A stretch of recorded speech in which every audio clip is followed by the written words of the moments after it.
Glória a Deus. Bom estar na presença do Senhor, não é, meus amados? Aqui nós encontramos renovo, restauração para as nossas vidas. Ouvimos a sua voz e bendizemos o nome dele. Coisa maravilhosa. Nós estamos em uma série de ministrações, Viva Esperança. E ao longo dos últimos domingos nós temos ouvido mensagens de fortalecimento, de encorajamento, de fé, de ousadia, de confiança naquele que faz a promessa, naquele que cuida de nós. Nós temos ouvido a palavra do Senhor que gera fé em nossos corações, e a cada domingo nós temos ouvimos a respeito de Abraão, de Gideão, nós ouvimos a respeito de como nós devemos e podemos ter esperança na pregação do livro do profeta Isaías. Ouvimos aqui ministrações poderosas a respeito da mulher samaritana, como Deus ele vai no recôndito dos corações, entende a necessidade de cada um de nós, mudando e gerando transformação em nossas vidas. E hoje nós vamos dar continuidade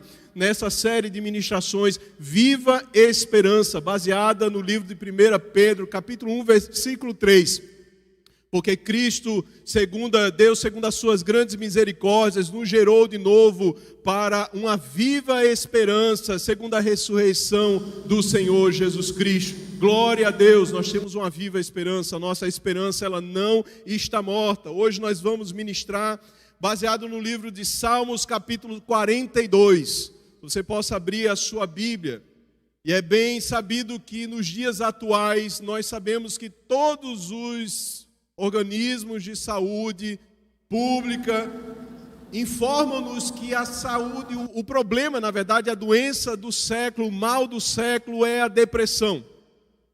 Os problemas pertinentes à alma, e isso tem se agravado, nós sabemos muito bem, a esse período de pandemia que nós temos vivido, muitas pessoas próximas a nós têm tido crises de ansiedade, crises de pânico, crise de medo, têm entrado em crises de depressão, e este é o mal deste século. É o mal porque tem criado tristeza profunda no coração das pessoas. E talvez se eu perguntasse a um primeiro momento quantos estão felizes na pessoa do Senhor Jesus Cristo, todos iriam levantar as mãos, iriam regozijar na presença do Senhor. Mas se eu perguntasse talvez novamente, talvez não fosse a mesma resposta. Porque nem todos nós permanecemos o tempo todo, aliás, é impossível permanecermos o tempo todo constantes, com alegria, com convicção, com fé, com ousadia. É muito difícil isso acontecer, é muito raro. Então, ocasionalmente nós somos abatidos, existem momentos da nossa vida que nós nos entristecemos, ficamos angustiados, ficamos preocupados e ficamos com aquela pergunta em nossos corações: Senhor, o que é isso? Até quando? E perguntas como essas muitas vezes tiram o sabor, a alegria. Quantas vezes nós acordamos e ficamos assim, em meio entristecidos. Sabemos que essa não é a vontade de Deus, mas nós, humanamente falando, experimentamos dessas situações. Nós experimentamos dessas circunstâncias, e para pensar a respeito da esperança em meio ao desânimo, eu gostaria que você permanecesse com a sua Bíblia aberta no livro de Salmos, capítulo 42. Mais uma única vez em referência à palavra do Senhor, se você pudesse colocar em pé, nós vamos ler esse salmo em nome de Jesus. Esperança em meio ao desânimo, baseado no livro dos Salmos, capítulo 42. Diz assim a palavra do Senhor. Todos encontraram, amém? Glória a Deus. Como servo anseia pelas correntes das águas, assim suspira a minha alma por ti, ó Deus. A minha alma tem sede de Deus, do Deus vivo. Quando entrarei e me apresentarei ante a face de Deus? As minhas lágrimas servem-me de alimento de dia e de noite, enquanto me dizem constantemente: onde está o teu Deus? Lembro-me destas coisas, enquanto dentro em mim derramo a minha alma, de como eu ia com a multidão guiando a procissão à casa de Deus, com gritos de alegria e louvor entre a multidão festiva. Por que estás abatida, ó minha alma? Por que te perturbas em mim? Espera em Deus, pois ainda o louvarei. Meu Salvador e meu Deus. Oh, meu Deus, dentro em mim a minha alma está abatida, portanto de ti me lembro desde a terra do Jordão e desde as alturas do Hermon, desde o monte de Mizar. Um abismo chama outro abismo, ao ruído das tuas cataratas, todas as tuas ondas e vagalhões têm passado sobre mim. De dia o Senhor concede-me o seu amor, de noite a sua canção está comigo, uma oração ao Deus da minha vida. Digo a Deus, a minha rocha, por que te esqueceste de mim? Por que ando em pranto por causa da opressão do inimigo? Os meus ossos sofrem agonia mortal, quando os meus adversários me afrontam, dizendo-me o dia todo, onde está o teu Deus? Por que estás abatida, ó minha alma? Por que te perturbas dentro em mim? Espera em Deus, pois ainda o louvarei, meu Salvador e Deus meu. Você pode repetir comigo este último versículo? Por que estás abatida, ó minha alma? Por que te perturbas dentro em mim? Espera em Deus, pois ainda o louvarei, meu Salvador e Deus meu. Vamos orar mais uma vez? Pai, muito obrigado pela Tua palavra, ó Deus, porque ela fala aos nossos corações, use de misericórdia e ministre também ao coração dos Teus filhos, em nome de Jesus. Amém. Podeis assentar, meus amados.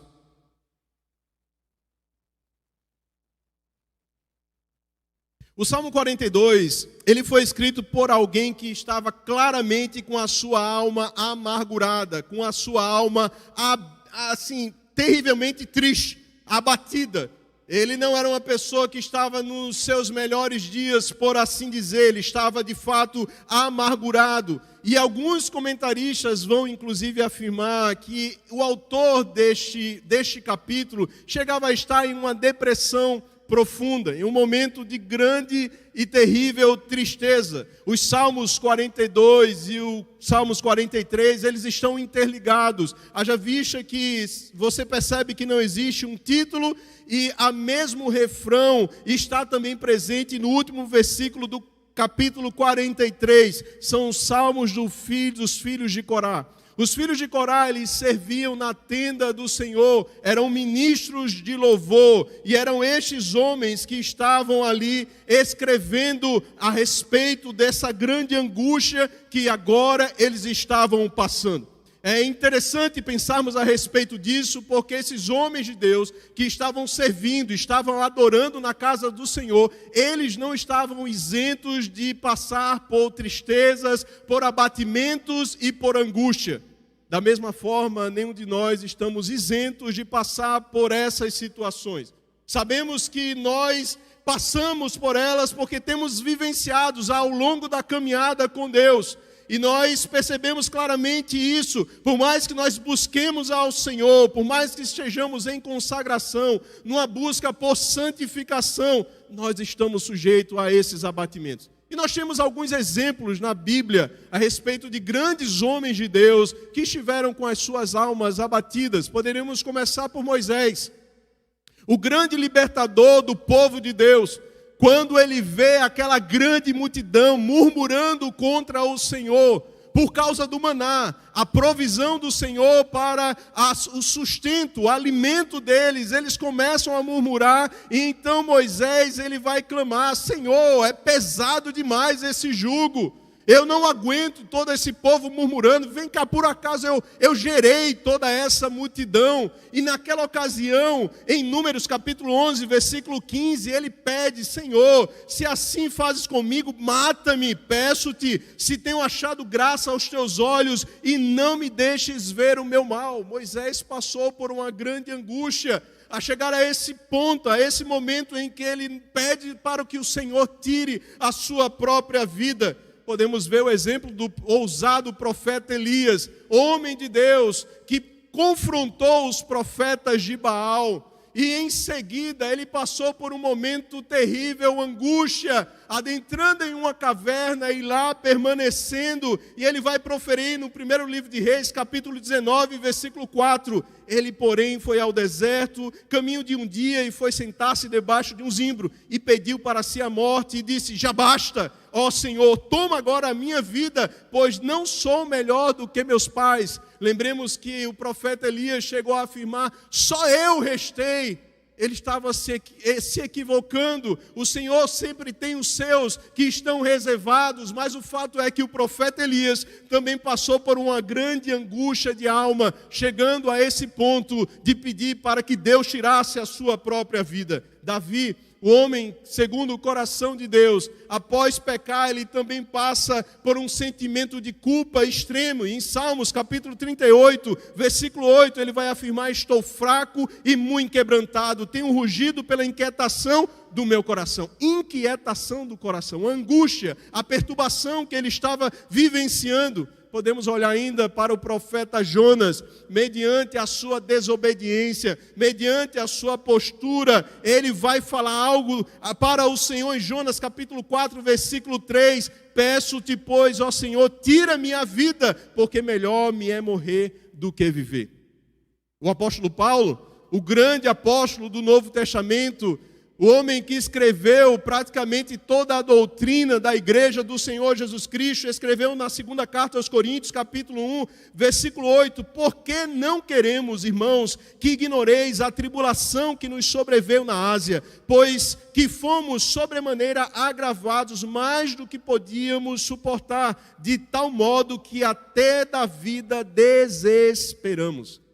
Quantas vezes nós estamos assim, desesperados, angustiados, abatidos, com a tristeza terrível em nossos corações, nós podemos falar do próprio Senhor Jesus Cristo, homem perfeito. Mas que em determinado momento, quando se aproximava a hora da crucificação, ele vai afirmar em agonia, transpirando, e o seu suor se transformou em gotas de sangue. Tal era a angústia da sua alma. Em Lucas capítulo 22, versículo 44, ele não era pecador e mantinha uma constante comunhão com Deus, mas ele passou por uma terrível angústia, ou seja, a angústia, a tristeza, momentos de terríveis tristezas, elas são factíveis a todos nós, e muitas vezes nós estamos passando por essas situações. O autor deste salmo, ele estava no Monte Hermon e registra esse lamento quando estava exilado no norte. O relato bíblico não nos deixa claro qual foi o motivo pelo qual ele estava exilado. Mas o fato é que ele estava exilado e ele estava distante da presença, da comunhão. Eles estavam no templo da lei. E para estar na comunhão, eles precisavam estar no templo, estar servindo ao Senhor presencialmente. Agora nós sabemos que podemos adorar o Senhor em qualquer lugar. Não existem restrições, nós somos a habitação do Senhor Jesus Cristo. Mas na lógica daquele período, ele estava ausente, estava sendo privado da presença do Senhor Jesus Cristo. E neste salmo, o autor ele vai demonstrar alguns sintomas que demonstram a sua angústia e o seu desânimo. O primeiro sintoma que ele vai demonstrar é o choro contínuo, que se encontra no versículo 3. As minhas lágrimas têm sido o meu alimento dia e noite. Ao que parece, o salmista ele perdeu completamente o apetite, e agora o seu alimento eram as suas lágrimas. Aquele levita ele estava chorando constantemente pelo caos que estava em seus corações. Em seu coração, ele estava amargurado de espírito, estava de tal forma que estava quebrantado diante do Senhor, mas também por causa da afronta dos seus inimigos, que constantemente vinham arguir: aonde está o teu Deus? Aonde está o teu Deus? Não é essa a pergunta que muitas vezes fazem para nós quando estamos passando por adversidade? Aonde está o teu Deus? O nosso Deus, nós sabemos, está nos céus, assentado no alto e sublime trono. Ele não saiu do seu lugar, está governando todas as coisas com a destra das suas mãos. Está cuidando da criação, está cuidando dos seus filhos, está cuidando da igreja do Senhor, está cuidando de todas as coisas. O segundo sintoma que eu consigo identificar no autor deste salmo é a nostalgia. No versículo 4, é aquele anseio, o desejo de retornar para um local onde ele amava, e amava muito. Versículo 4, ele vai aqui afirmar, então, o filho de Corá, ele se lembrava dos momentos festivos. Ele estava jubilando, ou pelo menos se lembrando do momento de júbilo, de alegria com que ele ia nas procissões para adorar o Senhor. E nós sabemos que todo judeu, ele ia pelo menos a uma das três, ou pelo menos 3 festividades do ano. E o salmista, ele está se recordando desse momento. Momento de nostalgia. Só que tem um problema. As lembranças do passado podem provocar 2 reações em nós. A primeira coisa pode gerar um sentimento de tristeza pelo que ocorreu. Talvez o que tenha acontecido no passado e nos traga a lembrança não seja algo agradável, mas muitas vezes estamos aprisionados a esses sentimentos e a esses pensamentos que nos trazem angústia, que nos trazem tristezas para estas pessoas e para muitas vezes nós estamos dessa forma. Nós precisamos nos lembrar do que está escrito na segunda carta aos Coríntios, capítulo 15, versículo 17. Assim, se alguém está em Cristo, nova criatura é. As coisas velhas já passaram e eis que tudo, absolutamente tudo se fez novo. O Senhor fez nova todas as coisas. A segunda reação que nós podemos ter em um sentimento de nostalgia é a frustração por ter vivido tempos em que parecem não ser mais possíveis serem vividos novamente. É como se nós estivéssemos presos a um ambiente, a uma história, a um passado de muita alegria, mas que nós não temos mais esperança, expectativa de que torne a acontecer. E aí nós ficamos presos ao passado. Olhamos para trás e nos apegamos, mas naquele tempo era tão maravilhoso, como eu gostava. É como se você não cresce no poder de Deus, que gera nova todas as coisas, que tem o poder de ressignificar, de mudar a nossa história, de fazer novas coisas, fica-se preso ao passado. Mediante a isso, o Eclesiastes vai afirmar em capítulo 7, versículo 10, nunca digas, por que foram os dias passados melhores do que estes, porque não provém da sabedoria esta pergunta. Os dias passados serem melhores do que os dias atuais. Meus amados, nós estamos vivos e enquanto a vida há esperança, nós podemos prosseguir, nós podemos avançar, nós podemos ter novas experiências com o Senhor Jesus Cristo, nós podemos avançar, deixando as coisas que para trás ficaram. O terceiro sentimento que eu consigo identificar no salmista de angústia, de abatimento de espírito, se encontra nos versículos 5, 6 e 11. A alma abatida e perturbada que ele estava, ele vai afirmar, por que estás abatida, ó minha alma? Por que estás abatida, ó minha alma? O verbo estar abatido tem o sentido geral de estar curvado, de estar prostrado, de estar desanimado, e nesses versículos significa estar derrubado, desesperado. Essa era a situação deste salmista. Ele estava completamente angustiado, sem expectativa, sem horizonte, sem uma novidade palpável aos seus olhos, um horizonte a se apresentar. Ele estava abatido por completo no seu interior. O salmista, então, ele descreve essa dissolução da sua alma, o abatimento, o angustiamento da sua alma. E ele estava totalmente sem ânimo, sem força para continuar a sua vida. E quantas vezes nós estamos assim, desanimados, de tal forma que nós não temos nem força para dar o próximo passo. Quantas vezes nós estamos assim angustiados, e ele vai complementar: porque te perturbas dentro em mim, porque gemes dentro de mim. Essa é a tradução. Porque você está tão agitada dentro de mim? A alma do levita, ela está perturbada, está inquieta, ela está angustiada, e dentro dele só existem gemidos de dor.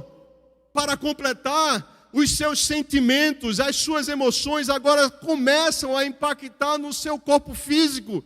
E nós podemos ver de duas formas essas sensações físicas, demonstrando uma alma angustiada e abatida que ele estava vivendo naquele momento.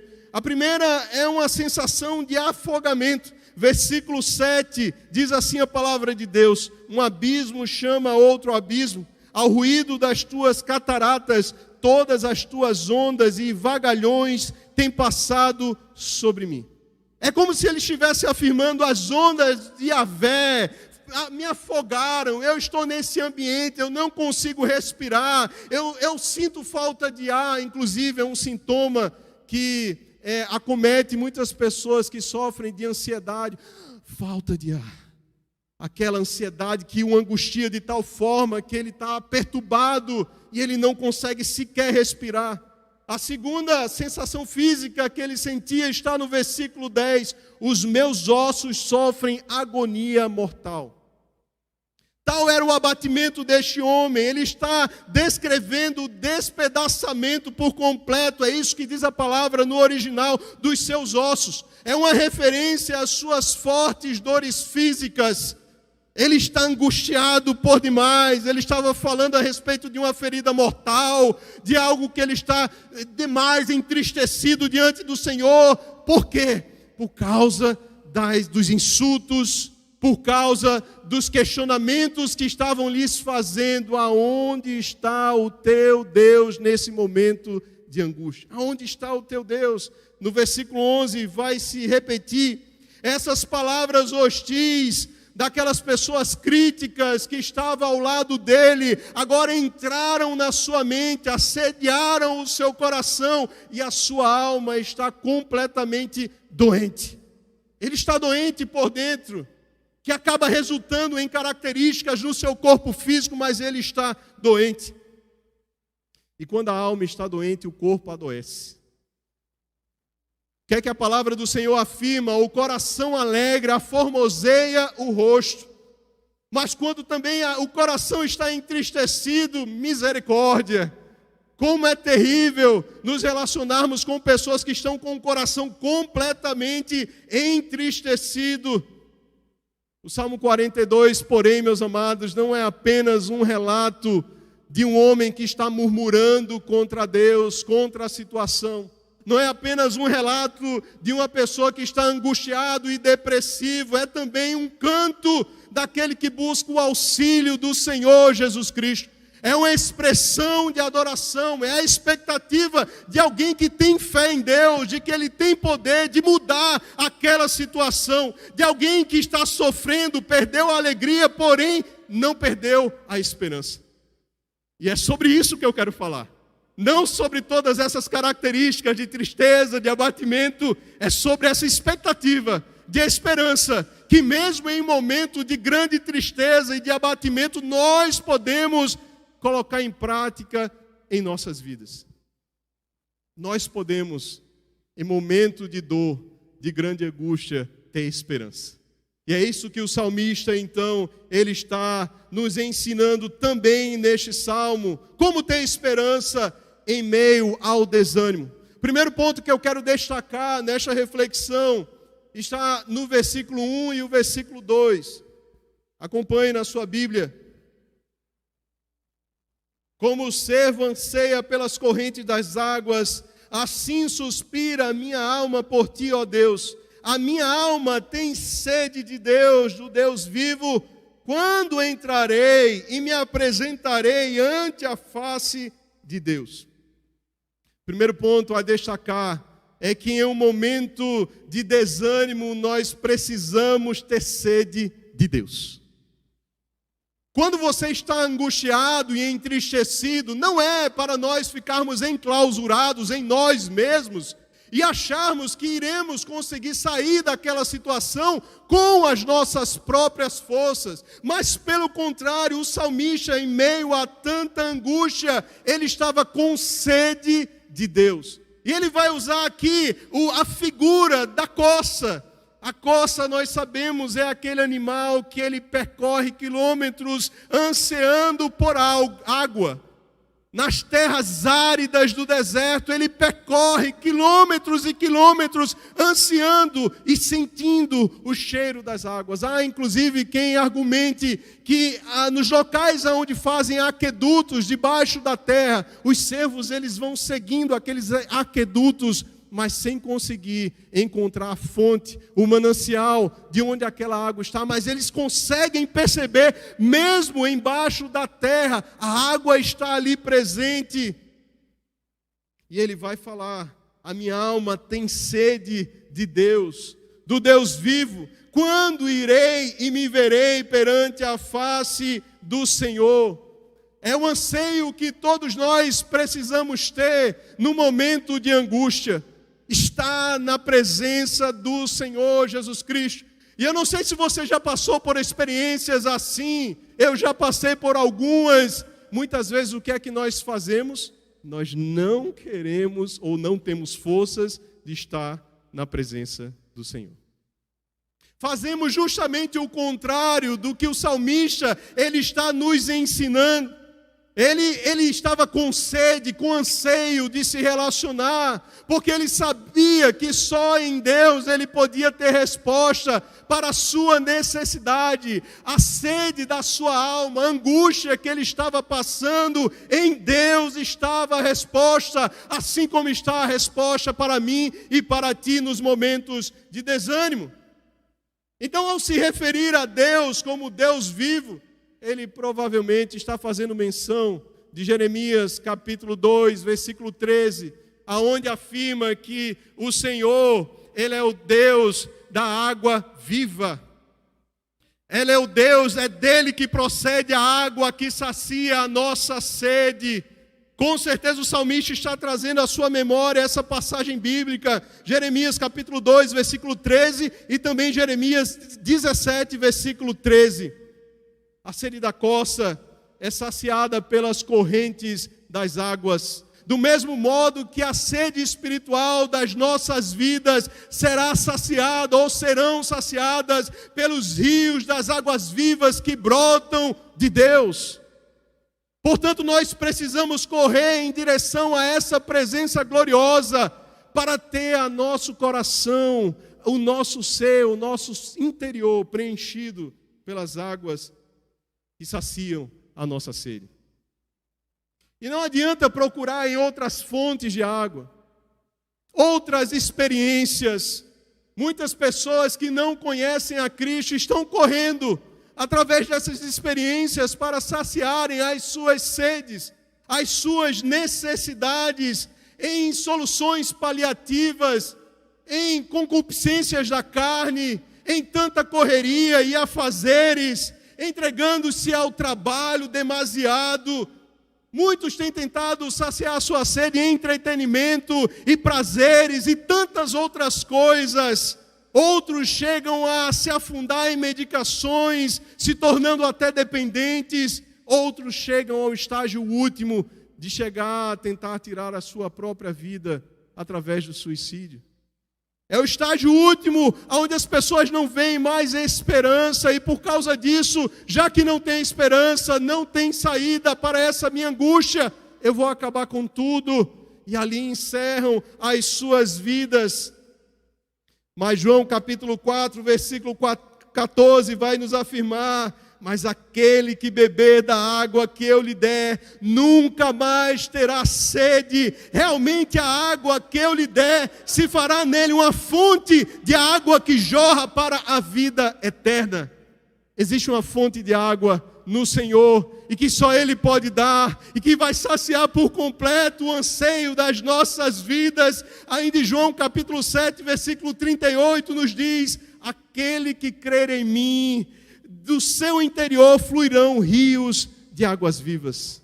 Fluirão rios de águas vivas. Nós, cristãos, filhos de Deus, não somos uma terra árida, uma terra seca. O Espírito Santo de Deus habita em nós. Cheguemos-nos com confiança à sua presença. Ele vai aliviar as nossas dores e as nossas petições e a situação que nós estamos passando. Ele nos dará socorro presente. Aleluias. No final do versículo 2, o salmista expressa o seu maior desejo: quando irei e me verei perante a face de Deus? Perante a face de Deus era uma linguagem usada no Antigo Testamento para afirmar: quando estarei no seu templo? Quando estarei na sua casa? Meus amados, quantos de nós hoje em dia não temos mais prazer de estar na casa do Senhor Jesus Cristo? Muitas pessoas com essa pandemia e com gripe e tantas situações foram ficando pelo caminho e desanimaram, já não fazem mais questão de congregar, de servir, de cultuar. E acham que através de uma live é a mesma coisa do que estar aqui com o corpo reunido, adorando e exaltando ao Senhor Jesus Cristo. Não é, nunca será. Porque a presença do Senhor aqui se manifesta de forma diferente às nossas vidas. Quando eu irei diante da face do Senhor? Você pode estar diante da face do Senhor a qualquer tempo, mas como igreja, em comunidade, você precisa estar aqui na casa do Senhor, adorando, buscando a sua face e a orientação do alto para as nossas vidas. John Piper, ele vai fazer um comentário a respeito desses versículos. É interessante porque ele ressalta que o que deixa o salmista sedento não é a solução do seu problema. O caos, aquilo que lhe está angustiado, o que deixa o salmista sedento é a presença do Senhor Jesus Cristo. É estar diante do Senhor. Não são as circunstâncias ameaçadoras. Muitas vezes nós estamos orando pelas causas, mas não pelo que pode resolver as causas. Pelo próprio Deus, por Ele mesmo.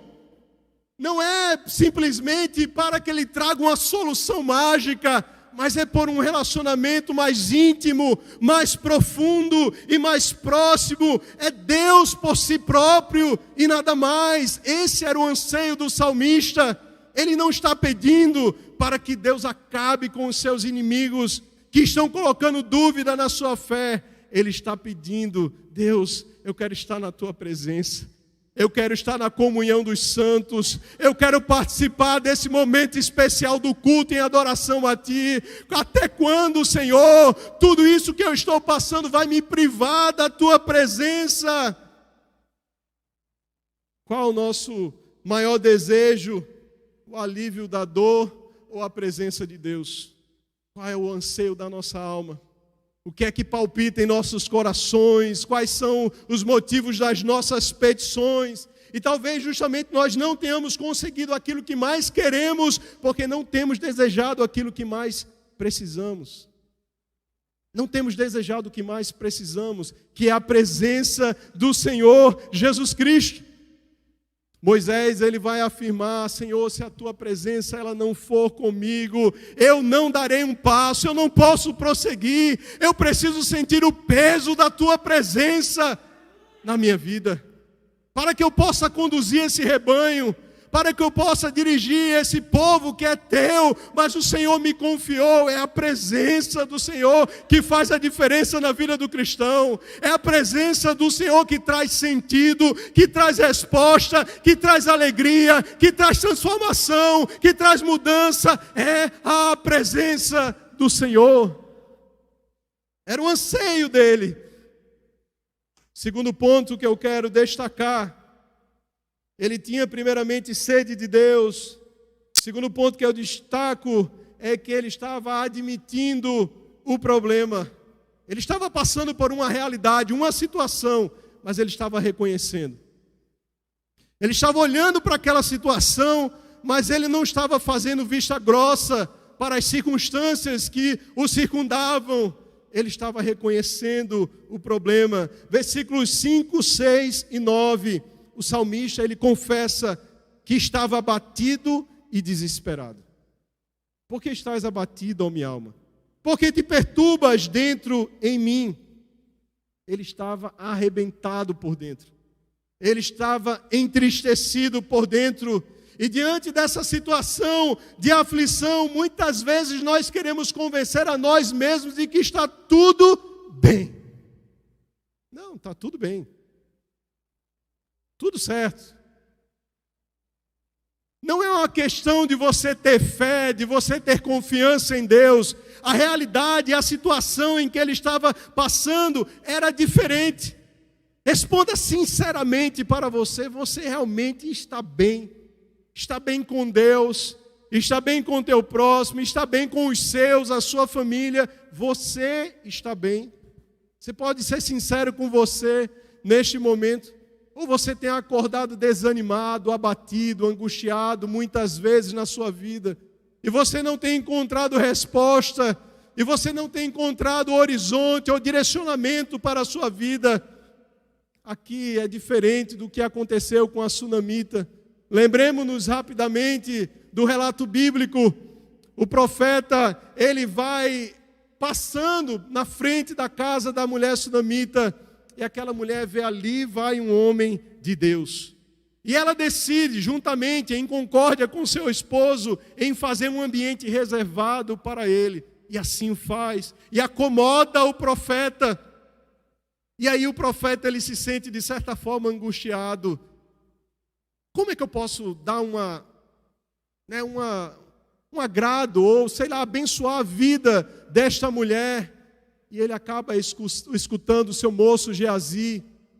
E aquele moço, ele fala: olha, eles já são de idade avançada e eles não têm filhos. E o profeta, ele vai orar por ela. Ela, num determinado período, concebe um filho, só que depois aquele filho morre. E o que é que aquela mulher ela vai fazer ao se dirigir à casa do profeta Eliseu? Ela não comunica o que está acontecendo para aquele moço. Ela não comunica porque a causa não era com o moço, a causa era com o profeta. A nossa causa é com Deus. A nossa situação de fato é com Deus. Quem pode solucionar o nosso problema é Deus. Vai tudo bem? E ela responde: vai tudo bem. Só que muitas vezes nós estamos respondendo: vai tudo bem, e nós não estamos bem. E sabe por que nós precisamos admitir o nosso problema? É porque existe um instrumento no livro do profeta Tiago, do apóstolo Tiago, capítulo 5, versículo 16. Portanto, confessai os vossos pecados uns aos outros e orai uns pelos outros para serdes curados. A oração de um justo pode muito em seus efeitos. É preciso termos pessoas do qual nós possamos abrir o nosso coração para dizer: não vai tudo bem. Eu preciso de ajuda. Eu preciso de oração, eu preciso compartilhar o peso dessa angústia que eu estou passando. Tenho pessoas espirituais aos nossos lados, do qual nós possamos conversar, compartilhar aquela angústia, aquela tristeza, aquele momento difícil que muitas vezes estamos passando. Nós precisamos reconhecer o nosso problema. Não é para baixar a guarda, não é para dizer que você é um fraco. Pelo contrário, quem é forte é quem cede. Aquele que é forte é que reconhece. Aquele que é forte é que confessa e deixa para alcançar misericórdia. Existe misericórdia de Deus para tu e para a minha vida. Quando você abrir o seu coração diante do Senhor, assim como o salmista fez, confessando: olha, a minha alma, ela está angustiada, ela está abatida. Entregue as suas petições, as suas angústias aos pés do Senhor Jesus Cristo, aquele que tem condições de mudar completamente a tua e a minha história. Não é fraqueza. E eu quero enfatizar nisso: não é fraqueza você reconhecer que você está passando por um momento difícil. E muitas vezes nós vamos nos anulando nos entristecendo e, pior, nos afastando do corpo, da comunhão, nos afastando dos relacionamentos. E isso vai afetando a nossa vida, o nosso ministério. E não é esse o propósito pelo qual o Senhor, Ele te chamou. Terceiro ponto que eu gostaria de destacar. Mediante a momentos desafiadores e tristes, em que nós precisamos ter esperança, não desista de lutar. Versículo 5 e o versículo 11. O salmista ele vai falar consigo mesmo. Vamos ler. Versículo 5. Porque estás abatida, ó minha alma? Por que te perturbas em mim? Espera em Deus, pois ainda o louvarei, meu Salvador e meu Deus. O versículo 11, ele vai repetir a mesma coisa. Por que estás abatida, ó minha alma? O Dr. Martin Lloyd-Jones, ele vai falar algo interessante a respeito dessa passagem. Você já parou para perceber que o maior problema de por assim dizer, uma depressão espiritual ou uma angústia pessoal que nós passamos é porque nós damos ouvidos à voz que vem à nossa mente. Nós escutamos aquela voz e nós não falamos àquela voz. Não damos um direcionamento para aquela voz e nós acatamos muitas vezes essa voz como sendo uma verdade. Pior, como sendo o próprio Deus afirmando situações em nossas vidas. Ou só eu muitas vezes acordo e escuto vozes trazendo à minha memória novamente pensamentos, sentimentos e situações que não me acrescentam em absolutamente nada. Só eu passo por isso? Eu acredito que não. É nesse momento em que nós precisamos falar, como o salmista falou, questionando a sua alma, questionando os seus pensamentos, questionando a angústia que ele está passando. Por que estás abatido, ó minha alma? Por que você está desse jeito, tão entristecido? Não existe motivo para você estar triste, porque você está abatida, porque te perturbas em mim. Como tem sido a nossa reação diante dessas vozes, diante desses pensamentos que vêm e tentam falar mentiras aos nossos corações que nós assumimos como sendo verdades? É nesse momento em que você precisa falar, que você precisa lembrar-se da palavra de Deus, de questionar a sua alma angustiada, entristecida, do porquê que está desse jeito, e avançar, e prosseguir, e não permitir que isso sucumba à sua vida, de tal forma que você venha se anular. Não foi isso que o salmista fez. Ele revidou, ele reagiu, ele não se conformou, e é isso que nós precisamos fazer. Não se conformar com a situação. Carta aos Romanos vai nos falar isso, para nós não nos conformarmos, é não tomar a forma deste mundo, mas nos renovar pela transformação do poder da palavra de Deus em nossos corações. Nós precisamos ser transformados, moldados conforme a essa palavra e não conforme a circunstância e não mediante a circunstância. Nós precisamos reagir, nós precisamos lutar. Essa é a parte que te compete. Deus não vai fazer por você, é a parte que te compete e me compete. Nós precisamos ir adiante, nós precisamos avançar e não aceitar, e não se entregar. Nós não iniciamos um pensamento, mas esse pensamento vem. Reaja, lute, não aceite, traga à sua memória aquilo que lhe dá esperança, a palavra de Deus. Não deixe que essa circunstância vá lhe abater, pelo contrário, não permite que o seu eu, a sua velha natureza, vá combatendo as suas forças e a sua fé e a sua coragem e ousadia ao tal ponto de lhe paralisar. Pelo contrário, rompa com isso em nome do Senhor Jesus Cristo. Isaías capítulo 26, versículos 3 e 4 afirma: tu conservarás em paz aquele cuja mente está firme em ti, porque ele confia em ti. Confiai no Senhor perpetuamente, pois o Senhor Deus é uma rocha eterna. Tu conservarás em perfeita paz aqueles que confiam em ti, pois confiam em ti. Em quem nós estamos confiando? Aonde está a nossa convicção, a nossa segurança? O profeta Isaías vai nos lembrar que nós precisamos colocar essa confiança em Deus, porque quando colocamos em Deus, nós temos paz, perfeita paz. O príncipe da paz, a paz que está em nossos corações, a paz que o mundo não pode experimentar, mesmo em momentos de desânimo, nós podemos ter esperança, porque sabemos, Ele é o príncipe da paz, Ele está conosco, Ele não nos deixa sós. E aí o Dr. Martin Lloyd Jones, ele vai continuar, após você falar contra aquela voz que diz coisas negativas para lhe abater, para lhe entristecer, termine com um triunfo jubiloso diante do Senhor, diante das pessoas, diante do inferno, que o salmista afirma na parte B do versículo: espera em Deus, pois ainda o louvarei, meu Salvador e meu Deus. Espera em Deus, pois ainda o louvarei.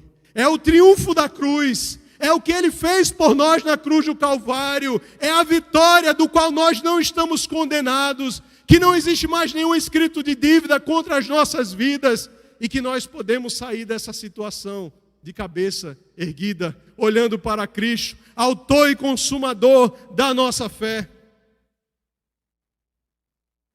E quantas vezes nós estamos assim?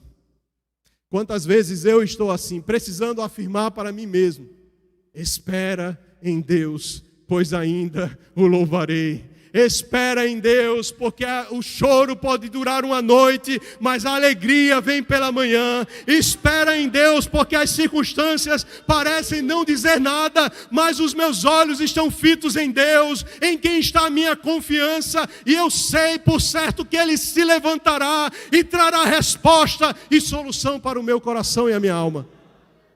Preciso trazer esta verdade ao meu coração. E a maior expressão está no próprio Senhor Jesus Cristo. Olha, Ele vai afirmar no Salmo 43, que é ligado ao Salmo 42, envia a tua luz e a tua verdade para que me guiem. Senhor, envia a tua luz. No momento de angústia, no momento de sofrimento, uma luz irá nascer. Um novo dia vai amanhecer. Portanto, espere em Deus. Pode demorar. Você pode não estar vendo, mas espere em Deus. Esperar em Deus não está relacionado com o tempo. Esperar em Deus está relacionado com confiança. Não mude a sua confiança em Deus. Permaneça confiando, mesmo que as situações e as circunstâncias sejam contrárias. Aleluias.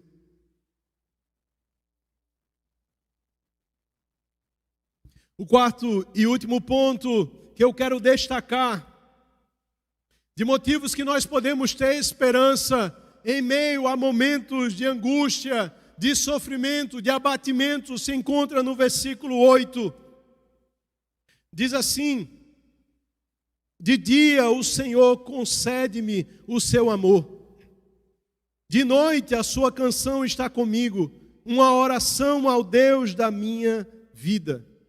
Reconheça a graça de Deus. Reconheça a graça de Deus em meio ao momento de angústia e de abatimento. Porque se nós olhamos somente para a soberania de Deus, sem o seu amor, nós entramos em crise. Nós vamos entrar em crise. Deus está no controle e muitas vezes nós nos perguntamos: então por que a minha vida está desse jeito? Olhe para o seu amor. Olhe para a sua graça, olhe para o seu socorro. Você está de pé, está sendo sustentado. Não olhe simplesmente, sim, Ele está soberanamente no controle de todas as coisas, mas existe amor, existe misericórdia da parte de Deus, que são as causas de nós não sermos consumidos. Aleluias! Charles Spurgeon, conhecido por muitos, ele era o príncipe dos pregadores.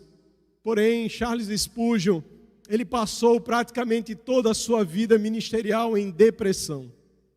Existe inclusive um livro que trata a respeito disso, A Depressão de Spurgeon, aonde ele vai trazer relatos profundos da sua alma, que mesmo sendo um ganhador de almas para o Senhor, recorrentemente ele estava entrando em angústia e abatimento de espírito. Percebe que essa temática não é uma temática que é muito ministrada na igreja, porque rapidamente se associa um estado de angústia ou de depressão como uma situação de pecado. Mas não é verdade. Muitas pessoas se abatem, a exemplo dos grandes homens de Deus que eu citei no início.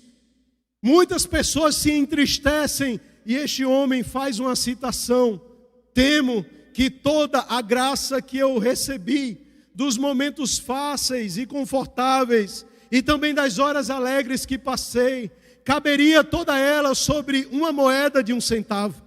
Mas o bem que eu tenho recebido de minhas tristezas, dores e dessabores é totalmente incalculável. A aflição é a melhor mobília de minha casa e o meu melhor livro da biblioteca, como pastor, como cristão. Sabe por quê? Porque ele não estava sucumbindo em seus momentos de angústia. Ele estava com louvor, reconhecendo a graça do Senhor Jesus presente na sua vida, mesmo em meio a toda aquela situação. E talvez para muitos ouvir uma verdade como essa é até uma afronta. Mas Deus, Ele está conosco. Ele não nos deixa. E assim como o apóstolo Paulo, falando a respeito das verdades espirituais, na segunda carta aos Coríntios, capítulo 12, versículo 9, a minha graça te basta, porque o meu poder se aperfeiçoa na fraqueza. Quando nós achamos que estamos fracos, aí é que estamos fortes, porque Ele está conosco. Agora, a nossa postura não deve ser uma postura onde nós venhamos olhar para a circunstância e simplesmente deixar ela nos abater. Nós precisamos reagir, precisamos avançar. Não podemos admitir que isso venha nos dominar. O salmista, concluindo, ele estava de fato desanimado, mas uma verdade ele buscava em seu coração: ele ansiava ver a face de Deus. No momento da sua dor, ele não estava querendo ficar recluso, pelo contrário, ele estava buscando a face do Senhor. Quando irei e verei a face de Deus? Como nós podemos ver a face de Deus? A resposta está em Jesus. Nele, em Cristo, vemos a face de Deus. João capítulo 14, versículo 9, vai afirmar: quem me vê, vê o Pai. Quando nós vemos a face do Senhor Jesus Cristo, aquilo que Ele viveu e experimentou, nós podemos ver o próprio Deus. Ele estava assim abatido, angustiado e talvez até depressivo, mas Ele desejava que Deus lhe enviasse a luz para as suas trevas, para o seu momento de angústia, para poder adentrar nos tabernáculos do Senhor. E Cristo é a luz que raiou em nossos corações. Nós não estamos mais em trevas. A luz do Senhor Jesus Cristo que nos alcançou quando nós nascemos de novo. Nós estávamos em trevas, mas raiou a luz em nossos corações. É o próprio Senhor Jesus que vai afirmar: eu sou a luz do mundo. Essa luz nós já conhecemos e já vivemos.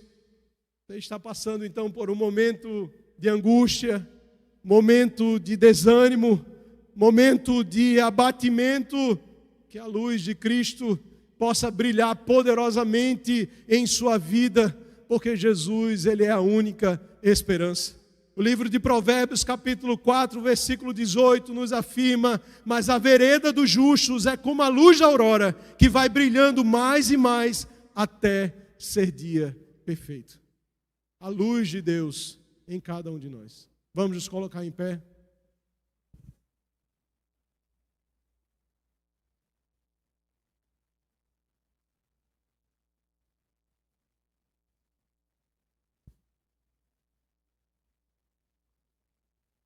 Eu quero deixar duas atitudes mediante a exposição dessa palavra. O que fazer em momentos de angústia, em momentos de abatimento. Gostaria de chamar o Ministério de Louvor. Em momentos de tristeza, como reagir? A primeira atitude que eu quero deixar para as nossas vidas: decida enfrentar os dias de desânimo e angústia com a expectativa de louvá-lo, assim como o salmista o fez. Você que consegue romper na sua vida sem passar por dias assim, glória a Deus pela sua vida. Então a segunda atitude que eu quero deixar para ti e para mim: tenha misericórdia daqueles que andam abatidos, daqueles que andam angustiados, daqueles que estão entristecidos. Seja um suporte para essas vidas, seja um intercessor, para que essa vida saia dessa situação olhando e louvando ao nome do Senhor Jesus Cristo. Amém?